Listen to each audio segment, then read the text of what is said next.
नमस्कार, बहुत स्वागत है आप सभी का। आप देख रहे हैं आपकी बात छत्तीसगढ़। मैं हूं अभिलाष मिश्रा। आज हम बात करेंगे उस गांव की जो पिछले कई दिनों से चर्चाओं में है। रायपुर के पास छोटा सा गांव नकटी गांव, और ये नकटी गांव इसलिए चर्चाओं में है क्योंकि 85 परिवारों को यहां पर उनके जो घर थे, छोटे छोटे आशियाने थे, जिन्हें झोपड़ी भी कहा जाता है, उन पर बुलडोजर चला दिया गया और यह कहा गया कि यहां पर अतिक्रमण था, इसे हम हटा रहे हैं। उस वक्त जब यह कार्रवाई शुरू हुई तो इसका जबरदस्त विरोध हुआ और पता चला, उस वक्त ये बातें निकलकर सामने आई कि यहां पर विधायक निवास बनाया जाना है, यानी विधायकों को यहां बसाया जाएगा, इसलिए गरीबों के आशियाने को उजाड़ दिया गया। कांग्रेस ने इसका जमकर विरोध किया। भूपेश बघेल, दीपक बैज और तमाम कांग्रेस के नेता इस पूरे मामले को भुनाने में जुटे और उन्होंने कहा कि देखिए, अगर आप इन गरीबों को उजाड़ करके यहां विधायक निवास बनाएंगे तो कोई कांग्रेस का विधायक यहां पर रहने नहीं आएगा। बीजेपी उस वक्त कहती रही कि अतिक्रमण था, हम हटा रहे हैं, लेकिन आज एक प्रेस कॉन्फ्रेंस करके तमाम चीजें होने के बाद अचानक से कहा गया कि विधायक निवास जैसी तो कोई बात है ही नहीं, हम यहां विधायक निवास बना ही नहीं रहे, विधायकों के लिए घर यहां बनने ही नहीं है, हमने तो सिर्फ अतिक्रमण हटाया। अब यह सुनते ही लोग पूरे के पूरे सन्न रह गए कि भाई, अगर विधायक निवास नहीं बनना था तो यह बात आपको पहले बतानी थी, जब इसका विरोध हो रहा था और विधायक निवास की बात हो रही थी। और अगर विधायक निवास नहीं बनना है, सिर्फ अतिक्रमण हटाने का मामला था, तो ये ऐन बारिश के वक्त आपको मौका मिला। अब इन मकानों के बदले इन्हें फ्लैट दिए गए हैं। उन फ्लैट की हालत बहुत खराब है और वो पूरी तरह से अभी बने भी नहीं हैं। न्यूज़ 24 की टीम जब पहुंची, कांग्रेस की टीम जब पहुंची, तो देखा कि ना वहां बिजली की फिटिंग हुई है, बहुत सारे काम अधूरे पड़े। इतनी आनन फानन में, भरी बरसात में पहले घर तोड़ देना और बाद में काम अब करवाया जा रहा है, तो कुछ तो गड़बड़ लग रही है। तो क्या यह वाकई में सिर्फ अतिक्रमण हटाने की मुहिम थी, या फिर इस पर बैकफुट पर आ गई है विरोध के बाद प्रशासन की टीम? इसी पर करते हैं आज आपकी बात।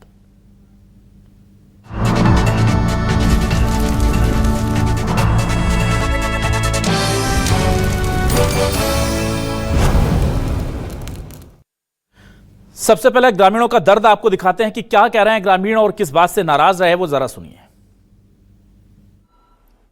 हमारे घर में बुलडोजर चलवा दी, अतना रोकेन, अतना कल्पेन, कोई हमार मन के नहीं सुनी। पूरा तोड़ के बैठा आती से मन पूरा तोड़ के बैठा, मोरे च नहीं, जितना भी दाई दीदी है, जितना भी दाई दीदी घर टूटी से सब एक आंख ला देख ले, आंसू रुके के नाम नहीं लेवत ना। छोड़वाई सोगर मन के भी नहीं, वैसे चल तो छोड़ देनो मन ललान, तैसे छोड़न भी नहीं बोले। एकदम आहन आग एकदम की पूरा घर फूटे उठे है, एक जन आदमी नहीं है। बाप रे, कितने लोग पापड़ मैं हूँ अभी यहाँ कुछ नहीं है, हम लोग रात भर सोए भी नहीं है, पंखा कोई नहीं है, हम लोग को कुछ नहीं है। कर बड़े घर तोड़ के यहाँ छोटे नान में बैठा, हमरा 2 मंजिल 3 मंजिल नान के बैठा, अब ना चढ़ना पड़ता है उन लोग को, उनका हाथ पैर ठीक नहीं है और तबीयत भी खराब है। वहीं इस पूरे मामले पर केदार कश्यप क्या कह रहे हैं और भूपेश बघेल किस तरह से आरोप लगा रहे हैं। कांग्रेस कह रही है कि आप गरीबों के आशियाने उजाड़ देते हैं और फिर उन्हें एक छोटे से अधूरे से फ्लैट में डाल देते हैं, ये सब नहीं चलेगा। जरा सुनिए दोनों के बयान। एक भ्रम ये फैला गया कि पूरे नकटी ग्राम को ही उजाड़ा गया है, ये सरासर गलत है। नकटी ग्राम में 17 वार्ड आते हैं और 17 वार्ड में एक वार्ड जहां पर अतिक्रमण किया गया है, वहीं पर ही उनको विस्थापित करने की कार्रवाई की गई। जिला प्रशासन ने विधि सम्मत प्रशासनिक कार्रवाई को कोशिश की और उस कार्रवाई को किस तरीके से विपक्ष की पार्टी कांग्रेस ने वहां पर लोगों को भड़काने का काम और जिस तरीके से वहां पर धरना प्रदर्शन करने का काम करने का एक असफल रूप से प्रयास भी किया। इतना झूठ बोलेंगे, सफेद झूठ बोलने, बेशरम लोग हैं, इसको शर्म भी नहीं आता। विधानसभा में धर्मजीत सिंह जी, उन्हीं पार्टी के विधायक है, उन्होंने सवाल किया, राजस्व मंत्री उत्तर दे रहे थे और बैठे बैठे ओपी चौधरी की परंपरा भी नहीं मालूम, वो बैठे बैठे बगल के मंत्री को कह रहे थे नकटी गांव बोलो, तो वो तो सब रिकॉर्डेड है। दूसरी बात यह है कि अंकित आनंद का पत्र जारी हुआ, कलेक्टर को निर्देश कर कि ये नकटी गांव में अतिक्रमण उसको हटाओ, क्योंकि विधायकों को देना है। ये तो अभी की बात है। ये सब कुछ इनका किया धरा है, और उसके बाद अब बेशर्मी का हद तक के जाके ये झूठ बोलते हैं। इनके खून में, इनके डीएनए में इनको ये सिखाया जाता है कि झूठ आंख मिला के बेशर्मी से बोल। आइए देखते हैं आज के सवाल क्या है। सवाल लेकर आ रहे हैं आपके टेलीविजन स्क्रीन पर। ये रहे सवाल आपके सामने। नकटी गांव में विस्थापितों पर खबर पक्की, विधायक निवास के लिए नहीं उजाड़ी गई बस्ती। ऐसा हुआ है क्या भाई? सवाल तो यही है। मॉनसून से पहले बस्ती क्यों उजाड़ी गई? विरोध के इतने दिन बाद खंडन की याद आई, यह भी बड़ा सवाल है। और खंडन भी ऐसा है कि इसको लेकर बहुत सवाल उठ रहे हैं। अभी दिखाते हैं आपको, भूपेश बघेल के बयान आपको सुनाए। कांग्रेस बोली डर से यू टर्न ले रही सरकार, बीजेपी बोली दुष्प्रचार करना विपक्ष की आदत में शुमार।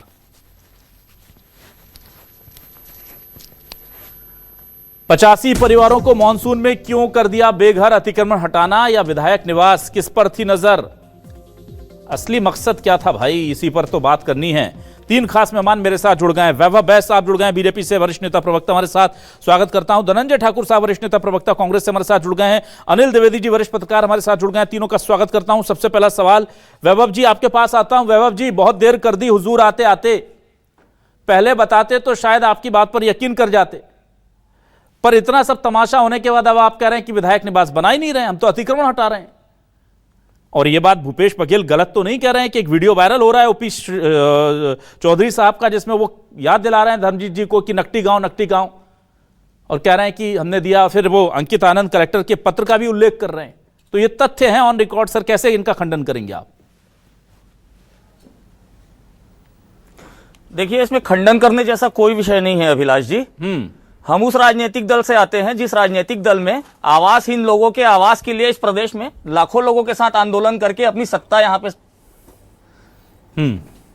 हमने लोगों के आवास के लिए आंदोलन करके यहां पे सरकार बनाई है। और हमने यहां सरकार बनाने के बाद जी पहली कैबिनेट में पहला फैसला आवासहीन लोगों को 18 लाख परिवार को आवास देने का किया था। यह भी रिकॉर्ड में दर्ज है।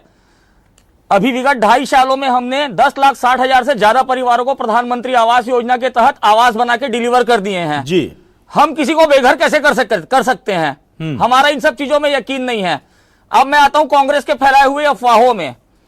यह चिट्ठी लिखी गई थी 2020 में गृह निर्माण मंडल की तरफ से। यह मेरे पास चिट्ठी है, अगर आप चाहें तो आप जूम करवा लीजिए। ठीक है। सारा पत्र व्यवहार हुआ। 2021 में नायब तहसीलदार ने वहां पर दावा और आपत्ति मंगाई, उसका भी मैं पत्र लेके आया हूं। अन्य विभागों से वहां पे दावा और आपत्ति मंगाई गई, उन सब से एनओसी आया कांग्रेस के शासनकाल में, उसका भी पत्र मैं लेके आया हूं जी। अब बात होती है अतिक्रमण की। वहां पे अतिक्रमण था। कांग्रेस ऐसा माहौल बनाती है कि पूरे नकटी गांव को उजाड़ दिया। नकटी गांव आज भी वैसा ही है। कोई भी रिपोर्टर वहां जाके स्थानीय लोगों से बात कर सकता है। कुछ एक परिवार थे जिसमें से 44 परिवार ऐसे थे जिन्होंने अपना घर होते हुए भी गांव की शासकीय भूमि में अतिक्रमण किया। और अतिक्रमण भी ऐसा किया कि किसी का 5,000 से 10,000 स्क्वायर फीट का कब्जा था, और 21 परिवार ऐसे थे जिनका कब्जा 10,000 स्क्वायर फीट में से ज्यादा था। एक महिला का उसमें बयान भी बहुत वायरल हो रहा है। ये सुनिएगा, मैं आपके दर्शकों को सुनाता हूँ। घर बना रहे मोर देरानी जेठानी हम दोनों झगड़ात रहे 50 लाख की मुर्सियान मोला घर बना दे रही। नहीं तो वो तो बोली महू बंगला बना रहे मोरो, छोटे मोटे नहीं रही मोरो घर पूरा बस्ती से में ना मोर पहली फर्स्ट नंबर मोर घर से 50-50, 60-60 लाख रुपए की लागत से लोग कबूल रहे हैं वीडियो में कि हमने अपने वहां पे घर बनाया। ऐसा अतिक्रमण कौन करता है अभिलाष जी? मेरा पहला सवाल ये है। ठीक है। मेरा दूसरा सवाल यह है अभिलाष जी कि कांग्रेस के द्वारा 2020 में जब हाउसिंग बोर्ड को पत्र लिखा गया उस जमीन को हाउसिंग बोर्ड के लिए अधिग्रहित करने के लिए, शासन की जमीन थी, वो चारागाह के रूप में दर्ज थी, आज भी रिकॉर्ड में वही दिखा रहा है। तो वो कौन लोग थे जिन लोगों ने वहां पे कब्जा कराया, और ऐसे व्यापारी कौन कौन थे जिन लोगों ने वहां पे अवैध प्लॉटिंग की? इन बातों के ऊपर, इन तथ्यों के ऊपर बात होनी चाहिए। मैं फिर से अपनी बात दोहराता हूं अभिलाष जी, हम बेघर लोगों को आवास देने में यकीन रखते हैं और आवास दे रहे हैं, निरंतर दे रहे हैं। सिर्फ 17 परिवार ऐसे हैं नकटी से जो जिनका बेजा कब्जा हटाया गया, जिनके पास जो वाकई में आवासहीन है, जिनका कहीं कोई आवास नहीं है। मैं आपको कुछ आंकड़े बता देता हूं 1000 स्क्वायर फीट के कब्जे में 7 मकान थे, 1700 स्क्वायर फीट के कब्जे में 3 मकान थे, 5000 से 10,000 स्क्वायर फीट के कब्जे में 13 मकान थे, 10,000 स्क्वायर फीट से अधिक के कब्जे में 21 मकान थे। ऐसा कब्जा कौन करता है? दूसरी बात 50-50, 60-60 लाख रुपए की लागत से जो लोग अवैध कब्जा करके घर बनाते हैं, आपको कहां से लगता है कि वो लोग गरीब हैं? जो 16-17 परिवार हैं जो आवासहीन हैं, हम उनको आवास देने के लिए प्रतिबद्ध हैं और हम उनको आवास देंगे। लेकिन विपक्ष के बहकावे में आके मीडिया में बयानबाजी करके सनसनी बनाई जा सकती है, तथ्यों से बचा नहीं जा सकता। मैं आपसे भी अपील करना चाहूंगा कि आपका भी कोई रिपोर्टर आप वहां पे जरूर भेजिएगा। ठीक है। जिन लोगों ने जिन पर्टिकुलर लोगों ने वहां पे कब्जा किया था, उनका विरोध वैभव जी, ये मैं बिल्कुल मान सकता हूं, अतिक्रमण हुआ वहां। ना वैभव जी, अतिक्रमण वहां हुआ, ये मैं मान सकता हूं। अतिक्रमण आप हटा रहे हैं वैभव जी, ये भी मान सकता हूं। पर आपने ओपी चौधरी साहब के विधानसभा में दिए गए बयान के बारे में एक शब्द नहीं कहा साहब, कि हम विधायकों के निवास के लिए जिस गांव में जगह तलाश रहे हैं उसमें नकटी गांव है। नकटी गांव नया राजधानी क्षेत्र में नवा रायपुर क्षेत्र का गांव है, नोटिफाइड गांव है, जमीन शासन की है। यह तो भविष्य के गर्भ में है कि सरकार वहां पे उस जमीन का अगर उपयोग करने के लिए अधिग्रहण करती तो सरकार वहां पे कौन सा प्रोजेक्ट लाएगी, वो तो भविष्य के गर्भ में है। तो आप अभी ओपी चौधरी जी का विधानसभा का सिर्फ एक वीडियो की एक क्लिप निकाल के जिन्होंने उन्हें राजस्व मंत्री माननीय टंकराम वर्मा जी को नकटी गांव का जिक्र करने कहा, उस वीडियो को निकाल के ओपी चौधरी जी के ऊपर आरोप लगाना कहां तक गलत है? एक तो आप लोग बेजा कब्जा करते हैं, उसके बाद ना आप दो चीजों को जोड़ रहे हैं वैभव जी। अतिक्रमण था, इस बात पे आपके साथ हो सकता है सहमत हो जाएं, लेकिन उस अतिक्रमण को विधायकों के निवास के लिए अगर नहीं हटाया जा रहा था तो इतने दिन से आप खामोश क्यों थे? बृजमोहन अग्रवाल जी इसका विरोध क्यों कर रहे हैं? क्या बृजमोहन अग्रवाल जी अतिक्रमणकारियों का साथ देते हैं? क्या वो लगातार विरोध कर रहे हैं? नहीं कर रहे हैं? पब्लिकली कर रहे हैं, मीडिया में आके कर रहे हैं साहब। वो कह रहे हैं मेरे साथ प्रशासन ने बोला नहीं हटाएंगे, मैं दिल्ली चला गया, इन्होंने तोड़ दिया और ये गलत हुआ है और मैं देखता हूं कैसे इनको विस्थापित करते हैं। ये बृजमोहन अग्रवाल जी का बयान पर हम तवज्जो ना दें, हम ओपी चौधरी जी के विधानसभा में दिए गए बयान पर तवज्जो ना दें, हम कलेक्टर के अंकित आनंद के कथित लेटर पर तवज्जो ना दें और आपकी प्रेस कॉन्फ्रेंस को यकीन मान लें, सर कैसे चलेगा सर? ठीक है अभिलाष जी, इस देश को दहलाने वाला बहुत दर्दनाक एक रेप केस हुआ था निर्भया। उसमें जो सबसे दुर्दांत अपराधी था अभिलाष जी, वो नाबालिग था और उसे बाल संप्रेक्षण गृह में डालने के बाद छोड़ दिया गया। पूरे देश ने उसका विरोध किया था। शासन संविधान से चलता है, मेरी और आपकी भावनाओं से या किसी नेता की भावनाओं से नहीं चलता। बृजमोहन अग्रवाल जी अगर इससे खफा है तो बृजमोहन अग्रवाल जी पार्टी फोरम में आके अपनी बात रखेंगे, पार्टी के वरिष्ठ नेतृत्वगण उसमें विचार करेगा। वो मेरा विषय नहीं है कि वो क्या कह रहे हैं, लेकिन ये जो कार्यवाही हुई इसका आप कैसे विरोध कर सकते हैं कि ये गलत कार्यवाही है? ठीक है चलिए ठीक है, अब मैं जल्दी से आ जाता हूं धनंजय ठाकुर जी आपके पास। धनंजय ठाकुर जी आपके सारे आरोपों को सिरे से नकार रहे हैं, वो क्या कहेंगे आप? देखिए अभिलाष जी, नकटी गांव में जो छत्तीसगढ़ के गरीबों के साथ जो सहाय की सरकार ने तानाशाही किया है, जो क्रूरता की है, जो दमनकारी कार्रवाई किया है, उसके बाद इस नकटा सरकार को शर्म नहीं आ रही है। इस बात को इसलिए कह रहा हूं, बड़ा बेशर्मी से सरकार के लोग कहते हैं कि ये कांग्रेस शासन काल में प्रस्तावित था। जब कांग्रेस शासन काल में प्रस्तावित था तो क्या राजस्व मंत्री विधानसभा में प्रदेश की जनता को गुमराह किए हैं? तो उन पे विधानसभा में झूठ बोलने की अवमानना की कार्रवाई होनी चाहिए। ओपी चौधरी के ऊपर जो बातें कही गई है, अगर वो झूठा साबित कर रहे हैं तो भारतीय जनता पार्टी तत्काल ओपी चौधरी को पार्टी से सस्पेंड करे, मंत्री पद से हटाए। और एक कलेक्टर का पत्र मैं आपको दिखा रहा हूं, एक कलेक्टर का पत्र है जो 4/10/2024 को लिखा जाता है आवास एवं पर्यावरण विभाग के द्वारा, जिसके मंत्री ओपी चौधरी हैं। इसमें कहा जाता है कि माननीय सांसद एवं सष्टम विधानसभा के माननीय जनप्रतिनिधियों को सुविधायुक्त आवास उपलब्ध कराने हेतु पत्र क्रमांक 730 दिनांक 27/2/2024 के माध्यम से कलेक्टर जिला रायपुर को विशेष आवासीय योजना हेतु ग्राम नकटी, जिसका तहसील नंबर पटवारी हल्का नंबर 77 में खसरा क्रमांक 460, 465, 424, 698, 707 कुल रकबा 29.172 हेक्टेयर वो भी आवंटन है तो प्रेषित कर दें। अब सवाल ये उठता है कि सच कौन बोल रहा है? ठीक, कांग्रेस पे आरोप आप लगा रहे हो, आपके ये 2020 का सरकारी पत्र है, ये 2020 का सरकारी पत्र है, आप दिखा चुके हैं, ये गलत है। सुन लीजिए ना, ऐसा डिस्टर्ब मत करना, जवाब दे रहा हूँ ना। ये निश्चित तौर पर प्रस्ताव आया था और भूपेश बघेल जी छत्तीसगढ़ के माटी पुत्र हैं, गरीबों का हित ऐसी है, उन्होंने कहा किसी का घर नहीं तोड़ेंगे, इसीलिए शेरी खेड़ी में विधायक आवास अलॉटमेंट हुआ।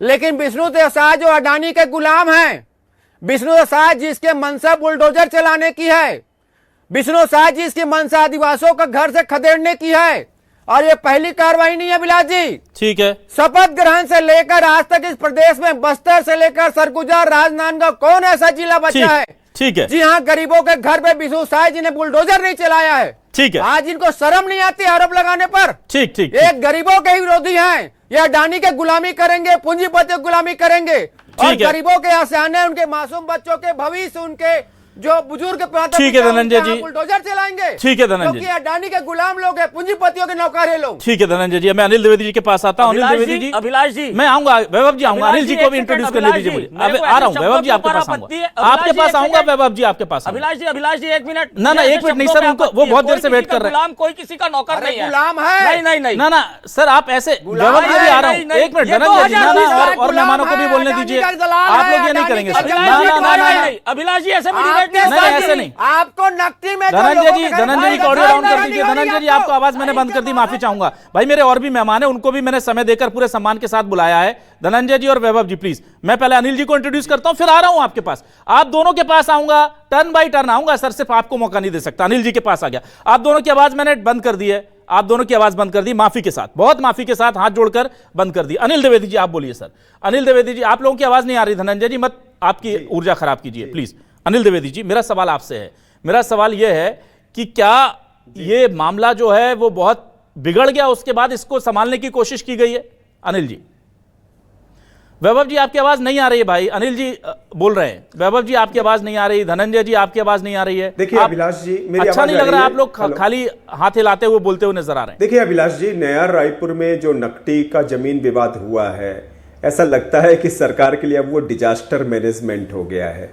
एक तो बेसमय की कार्रवाई होना, फिर अलग अलग अफसरों के बयान आना, फिर अलग अलग विभागों का उसमें दूसरे तरह का बयान आना, कुल मिलाकर के ऐसा लग रहा है कि अब कहीं न कहीं बचाने की कोशिश हो रही है। और देखिए राजनीतिक दल तो एक्सपोज हुए इस मामले में। अगर सरकार पर आरोप लग रहे हैं अवैध कब्जे अतिक्रमण के तो मुक्त कराने के, तो कांग्रेस पे भी आरोप है कि उसके 2-3 साल के राज्य में इस तरह के मामले थे, नकटी का मामला उसी के समय उठा, तो मामले हुए। लेकिन जो सत्यपरक बात है, जो एक सरकार कार्रवाई करने का अधिकार रखती है, वो है अवैध अतिक्रमण की। अवैध अतिक्रमण सरकार ने हटाया है, और कौन सी सरकार ने इतनी जल्दी गरीबों को यदि फ्लैट दे दिए, जिसके जबकि वो हक नहीं थे, उन्होंने अवैध कब्जा किया था, उनको उस व्यवस्थित करने के लिए यदि फ्लैट दे दिए गए हैं, तो कहीं ना कहीं सरकार की मंशा मानवीयता के तौर पर देखी जा सकती है। अब ये सवाल जरूर है कि जो ग्रामीण हैं, जो अवैध कब्जाधारी थे, उनकी ये डिमांड ठीक लगती है कि भाई बरसात का समय था, पहले नोटिस देना था, उसके बाद ये कार्रवाई होती। ये कुछ न्याय संगत सवाल हैं जो आम आदमी के दिल में चुभ रहे हैं। लेकिन एक बात और है कि जिस तरह से सांसद बृजमोहन अग्रवाल जी ने जो बात उठाई और वो जिस तरह से इस मामले में कूदे, कम से कम उनका एक सम्मान रखना था, उनके साथ बातचीत करके उन्हें कन्विंस करके ये करना था। अवैध अतिक्रमण हटाने का अधिकार प्रत्येक सरकार को है, और ये भी तय है कि कोई सरकार कितनी जल्दी उसका व्यवस्थापन करती है, और इसमें नकटी के मामले में विष्णुदेव साय सरकार ने ये किया है। रही बात कुछ छोटे मोटे सवालों की, तो उसमें तो सभी एक्सपोज हो रहे हैं। हाउसिंग बोर्ड भी कह रहा है कि अभी हम जानते नहीं है कि इस जमीन का क्या इस्तेमाल होगा। सरकार ने भी आज कह दिया प्रेस कॉन्फ्रेंस करके कि ये जमीन पहले हाउसिंग बोर्ड को दी जाएगी, उसके बाद फिर इसका उपयोग होगा। तो राजनीति में या सरकार में इस तरह समय के हिसाब से फैसले बदलते हैं, और नकटी के मामले में भी ये हो रहा है। लेकिन लव्वो लुआब वाली बात तो ये है कि पहले कहीं ना कहीं कांग्रेस के समय में भी इसका प्रस्ताव आया, उसके बाद इस सरकार ने उस पर अमल किया। अवैध अतिक्रमण वहां से खारिज कराने थे, उसको कराया। और उन्हें नए फ्लैट में शिफ्ट किया है। अब सरकार की जिम्मेदारी यह है कि उन फ्लैटों में पानी आ जाए, उन फ्लैटों में बिजली आ जाए, ताकि जो लोग पीड़ित हैं,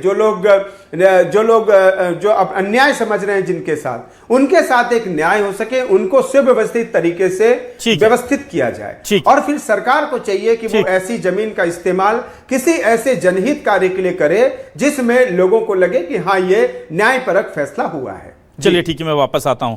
वैभव बैस जी, देखिए यहां पर सवाल यह नहीं है कि आपने अतिक्रमणकारियों को क्यों हटा दिया। अगर अतिक्रमणकारियों को हटाना भी है तो उसके लिए बाकायदा गाइडलाइन है। बारिश शुरू होने के ठीक पहले आपको याद आता है यहां अतिक्रमण है, और 2024 में पत्र लिखा जाता है कि यहां पर विधायक निवास बनना है। 2024 में जो पत्र लिखा जाता है उसके बाद भी इस पूरे मामले को लेकर के आपको अभी याद आती है 26 में बारिश से ठीक पहले ये फ्लैट की जो स्थिति है वो देखिए क्या है। जरा ये फ्लैट जो आप कह रहे हैं हमने दे दिए हैं, उन फ्लैट की स्थिति भी देख लीजिए, सबको दिख रहा है आनन फानन में हुआ। अगर चूक हो गई है तो स्वीकार कर लीजिए कि हाँ भाई, गलत समय पर हमने बेदखल कर दिया इन्हें, और अगर करना था तो फ्लैट पहले बना देते। अब वो उनके पहुंचने के बाद वहां पर काम चल रहा है साहब। वो फ्लैट की स्थिति कांग्रेस ने दिखाई, हमारी टीम पहुंची, हमने भी देखा कि हाँ बिजली की वायरिंग अब हो रही, जब लोगों को वहां पे आपने शिफ्ट कर दिया। तो इतनी जल्दी क्या थी?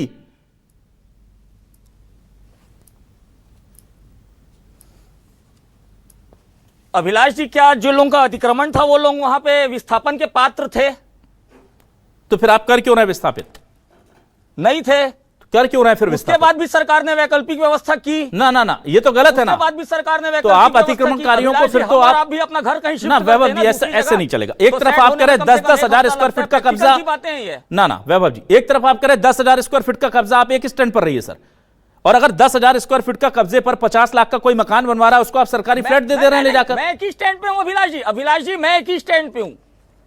तो आप कर क्या रहे हैं फिर? अतिक्रमणकारियों को मकान दे रहे हैं? मैं एक ही स्टैंड पे हूं अभिलाष जी, ठीक है। कब्जा था वहां पे तो कब्जा था, आप मौके पे मुआयना करवा सकते हैं। तो फिर उनको मकान क्यों दिए जा रहे हैं?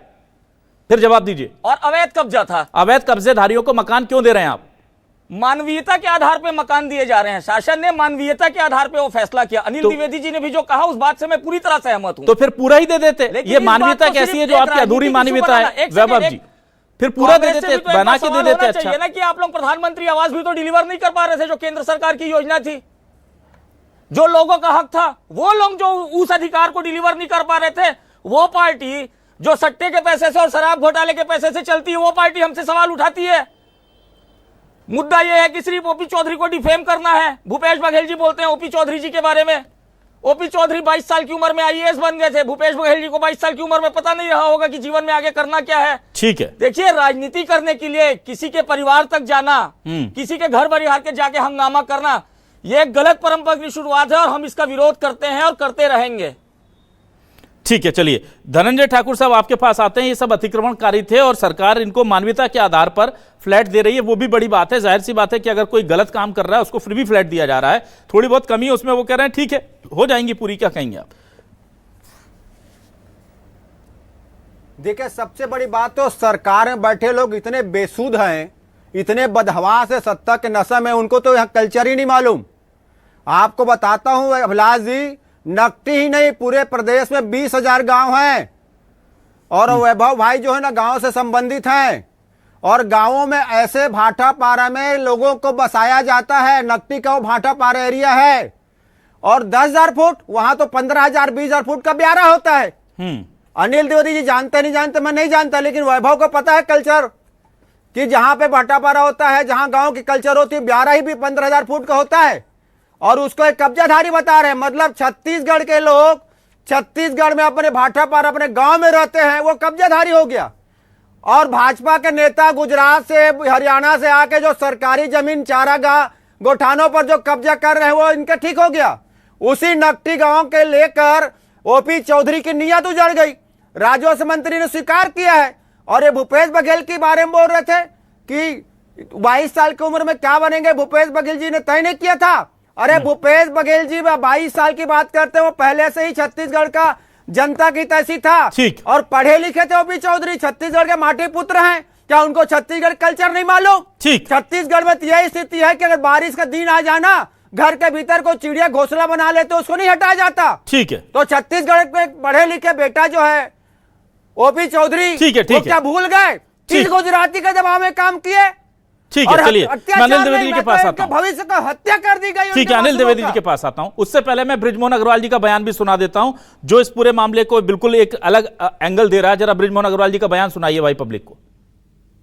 तो भी लोग मेरे से बातचीत के बाद भी और वहाँ पर रात के अंधेरे में जिन लोगों ने तोड़फोड़ की है वो माफ़ करने लायक नहीं है। उन लोगों के खिलाफ में कड़ी से कड़ी कार्रवाई होनी चाहिए। लोग मेरे से बातचीत के बाद भी और वहाँ पर रात के अंधेरे में जिन लोगों ने तोड़फोड़ की है वो माफ़ करने लायक नहीं है। उन लोगों के खिलाफ में कड़ी से कड़ी कार्रवाई होनी चाहिए।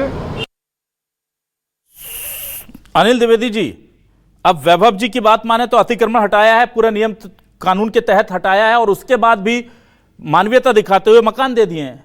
और इतने वरिष्ठ सांसद, मुझे नहीं लगता कि छत्तीसगढ़ में उनसे ज्यादा संसदीय अनुभव किसी के पास होगा, और इतने बड़े वरिष्ठ लीडर वो कह रहे हैं बिल्कुल गलत है। तो अब या तो बीजेपी सही बोल रही है, बृजमोहन अग्रवाल सही बोल रहे हैं। रात के अंधेरे में मेरे से बात करने के बाद तोड़फोड़ की है, हटाया, बिल्कुल गलत है। वो उसे गलत ठहरा रहे हैं, पार्टी आज कह रही बिल्कुल ठीक कर रहे हैं हम। तो पार्टी के अंदर चल क्या रहा है सर? ये क्या ये जो बृजमोहन अग्रवाल वर्सेस ओपी चौधरी की बातें जो चल रही हैं, क्या ये उसी का एक और रूप देखने को मिल रहा है? देखिए, बृजमोहन अग्रवाल जी मंत्री रह चुके हैं, अब सांसद हैं, और एक जनप्रतिनिधि होने के नाते किसी का भी ये कर्तव्य है कि वो आम नागरिकों के साथ खड़ा हो, उनकी दुख तकलीफों में उनका साथ दे। नकटी के लोग बृजमोहन जी के पास गए, उन्होंने उनका समर्थन किया, इसमें गलत नहीं है। इसमें तो कांग्रेस सांसद होते तो वो भी सपोर्ट करते। तो इसलिए किसी भी सांसद का और जनप्रतिनिधि का ये कदम बिल्कुल सही है। और बृजमोहन जी ने भी जो बात रखी है वो गलत नहीं है। अगर वो ये दुख व्यक्त कर रहे हैं या बात कर रहे हैं कि उनसे कोई वादा हुआ था, वो अफसरों को पूरा करना था, तो ये देखने की बात है, ये गंभीर बात है। सरकार दोबारा ऐसा ना हो, इस पर सरकार को ध्यान देना होगा, क्योंकि वो आपकी पार्टी के सांसद हैं। फिर भी मैं समझता हूं कि बृजमोहन अग्रवाल और बीजेपी या पार्टी संगठन उन्हें समझाएगा, उन्हें इस बात पर राजी करेगा कि सरकार ने भी जो काम किया है वो मानवीयता के आधार पर ही किया है, कि जिनके पास मकान नहीं थे, जो अवैध कब्जा थे, उनको सरकार ने छत दे दी, एक मकान दे दिया। इस बात पे मुझे लग रहा है कन्विंस किया जाएगा बृजमोहन जी को और पार्टी उन्हें समझा लेगी। जहां तक अभी बात करूं, कांग्रेस प्रवक्ता मुझे बता रहे थे कि अनिल द्विवेदी जानते हैं कि भाटा जमीन क्या है और क्या नहीं। भैया, मैं भी खेती किसानी से आया हुआ लड़का हूं, मैं सब जानता हूं मैं कौन सी जमीन खेती योग्य जमीन है और कौन सी भाटा पर जमीन है। लेकिन कांग्रेस प्रवक्ता से अगर मैं ये पूछ लूं कि ई गवर्नेंस में लॉकर चेन क्या होता है, तो क्या वो बता सकते हैं क्या? तो इसलिए किसी के ज्ञान और विवेक पर सवाल नहीं खड़े करने चाहिए। पत्रकार होने के नाते मैं सब तरह की बात करूंगा, सारे संगठन की बात करूंगा और न्याय के साथ खड़ा रहूंगा। इसलिए मुझे दोनों पक्ष की बात करनी होगी, इसमें किसी को अन्यथा लेने की जरूरत नहीं होगी। के बारे में पता नहीं पता बोला मैं ना, ठीक है, नहीं लेने की बात है। लेकिन आप जिस प्रकार से उसे कब्जाधारी बता रहे हैं ना, ये इस प्रदेश का दुर्भाग्य है कि एक जिम्मेदार पत्रकार भाटापारा में रहने वालों को कब्जा। अरे भाई, वो अवैध कब्जा था, ये आपकी सरकार ने स्वीकार किया था। धनंजय ठाकुर साहब, ठीक है, धनंजय ठाकुर साहब, ठीक है, धनंजय ठाकुर साहब, समय खत्म हो गया, एक मिनट। धनंजय जी, गांव में चले जाइए, भाटापारा में बसते हैं वहाँ पर। ठीक है, ठीक है, धनंजय जी, हो गई आपकी बात। धनंजय जी, आप आरोप भी लगाएंगे और जवाब देने पर फिर आप बोलने भी नहीं देंगे, ऐसा नहीं होता। आपने आरोप लगाया, उन्होंने सुना ना। धनंजय जी, आरोप नहीं लगा रहा हूँ मैं, अनिल द्विवेदी के आरोप नहीं लगा रहा हूँ। तो सुनने, अब उनकी बात तो पूरी होने दीजिए। कह रहे हैं आप उन पर, उनको बोलने तो दीजिए। छत्तीसगढ़िया लोग अवैध कब्जे वाले। ना धनंजय जी, ऐसा नहीं, ऐसा नहीं, ना ऐसा आप तो ऐसा कह रहे हैं जैसे कांग्रेस में आपने अतिक्रमण हटाया ही नहीं। धनंजय जी, ये तो गलत बात है। और वो गुजराती अडानी आकर यहाँ जंगल काटेगा इनके लिए। ठीक है, ठीक है, हो गया, बस हो गया। धनंजय जी, ठीक है। अनिल जी, अपनी बात पूरी कीजिए प्लीज। तो अब देखिए, विवाद बहुत हो गया, राजनीतिक आरोप प्रत्यारोप बहुत हो गए। अब इस मैटर को कहीं ना कहीं एक अच्छे मुकाम तक पहुंचाने की जरूरत है। आप सारी एनर्जी इसी में तो खत्म करेंगे नहीं, इसलिए सरकार को भी अब सारे पक्षों से बात कर, और सबसे बड़ी बात कि अगर नकटी के मुद्दे पर कोई बात हो रही है तो सरकार एक सुर में दिखाई देनी चाहिए। ऐसा नहीं कि किसी का बयान कहीं और आ रहा है, कोई किसी के साथ खड़ा होता दिख रहा है। तो इसलिए पूरी सरकार इस मामले को लेकर गंभीर होनी चाहिए। भाजपा प्रवक्ता यहां बैठे हुए हैं, उन्हें भी चाहिए कि इस विषय का समाधान हो। लोगों को जहां तक, अब आपने अगर छत दे दी है, उन्हें फ्लैट दिए हैं, तो वहां सारी सुविधाएं दी जाएं। जमीन सरकार की थी, उसमें अवैध कब्जा था, इसमें दो मत नहीं था, इसलिए सरकार ने उस जमीन को लिया है और उसमें कोई न कोई एक लोकोपयोगी मंगलिक कार्य होने चाहिए और सरकार का इस्तेमाल उसे लोकतंत्र अच्छे अच्छा अनिल द्विवेदी जी, ये सब तो बातें हो गई अच्छी, लेकिन आप बहुत प्रैक्टिकल बात बताइए। अब विधायक तो वहां पर बसेंगे नहीं, क्योंकि भाई कांग्रेस पहले ही मना कर चुकी है और बीजेपी वालों को पता है कि अगर आप बना दिया तो और मुसीबत होगी। तो अब वहां पर कुछ इसी तरह के या तो गरीबों के लिए पीएम आवास या कुछ इस तरह की व्यवस्थाएं हो जाएंगी शायद, ताकि थोड़ा जो डैमेज कंट्रोल है वो भी हो जाए और बाद में चीजें व्यवस्थित हो जाएं। तो विधायकों को फिलहाल अभी घर मिलने का जो सपना था, कुछ और इंतजार करना पड़ेगा नए मकानों का उनको। बिल्कुल, देखिए आमतौर पर होता यह है कि ऐसे जब विवाद सामने आते हैं तब सरकार कहीं न कहीं दूसरे फैसलों पर विचार करती है। लेकिन मैं फिर दोहराऊंगा कि सारी सरकारें यदि अवैध अतिक्रमण से जमीनें मुक्त कराती हैं तो ये उनका अधिकार है, उनका कर्तव्य है कि वो उस जमीन का इस्तेमाल अच्छे चीजों के लिए किए, कहीं न कहीं उसका उपयोग लोकतंत्र के लिए होना चाहिए। और उसमें यदि विधायक आवास भी है तो ये सरकार का फैसला होगा। हालांकि ये समय के गर्त में है, अभी हाउसिंग बोर्ड ने भी कहा है कि हमने ये तय नहीं किया कि वहां पर क्या बनेगा। तो ये भविष्य में सरकार के ऊपर छोड़ना चाहिए कि वो जमीन का इस्तेमाल किस विवेक के साथ करती है। ठीक है, इस पूरे मामले में जाहिर सी बात है कि बीजेपी का डैमेज जो है वो बहुत कंट्रोल, जो डैमेज कंट्रोल है बहुत लेट शुरू हुआ। इसको पहले ही अगर वो इस तरीके से सामने रखती तो शायद होता। वैभव जी, समय खत्म हो गया, अब हम 10 मिनट ओवरशूट कर गए, बहुत माफी चाहूंगा आपसे। लेकिन हाँ, ये मामला अब अगर किसी परिणति पर पहुंचता है तो ठीक है। बृजमोहन अग्रवाल को मनाना, जाहिर सी बात है आपको पहले अपने पार्टी के लोगों को कन्विंस करना होगा, उसके बाद आप जनता को कन्विंस कीजिए, कांग्रेस को कन्विंस कीजिए, मीडिया को कन्विंस कीजिए। तो अगर बृजमोहन अग्रवाल जी भी आज उस प्रेस कॉन्फ्रेंस में आ जाते तो मुझे लगता है कि शायद और कन्विंसिंग आपकी प्रेस कॉन्फ्रेंस होती, पर उम्मीद करते हैं कि आगे ऐसा होगा। बहुत शुक्रिया करता हूं वैभव बैस जी, धनंजय ठाकुर साहब, अनिल द्विवेदी जी, हमारे साथ जुड़ने के लिए, इस डिबेट का हिस्सा बनने के लिए तमाम दर्शकों का शुक्रिया। नमस्कार।